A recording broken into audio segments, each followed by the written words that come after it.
জামালপুর ৩ আসনের গণ অধিকার পরিষদের সংসদ সদস্য প্রার্থী লিটন মিয়াকে অপহরণ করে মারধরের অভিযোগ উঠেছে।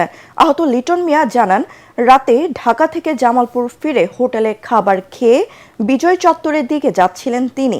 এ সময় একটি মাইক্রোবাসে করে ৬ থেকে ৭ জন তাকে জোর করে তুলে নেয়, হাত মুখ ও চোখ বেঁধে মারধর করে এবং নির্বাচন থেকে সরে দাঁড়ানোর হুমকি দেয়। পরে তাকে মেলান্দহ উপজেলার মহিরামকুল সরকারি প্রাথমিক বিদ্যালয় মাঠে ফেলে যায়।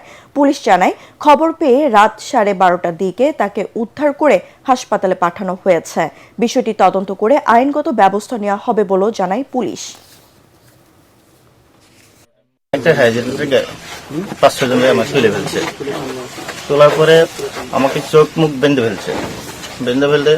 তারপরে মনে করেন ওরা গাড়ির ভিতরে জালাবাতারিত মারছে। মারার পরে ওইখানে এসে আমার নামাইছে। যে সে বলতেছে তাকে নাকি জামালপুর থেকে কে বা কাহারা নিয়ে এসে এখানে ফেলায় রেখে গেছে।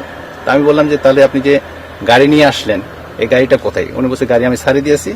তো গাড়ি ওখানে ছাড়িয়ে দিয়ে আমি গাড়ির জন্য অপেক্ষা করতেছিলাম, ইন দ্য মিনটাইম নিয়ে এসে আমাকে এখানে ফেলায় রেখে গেছে।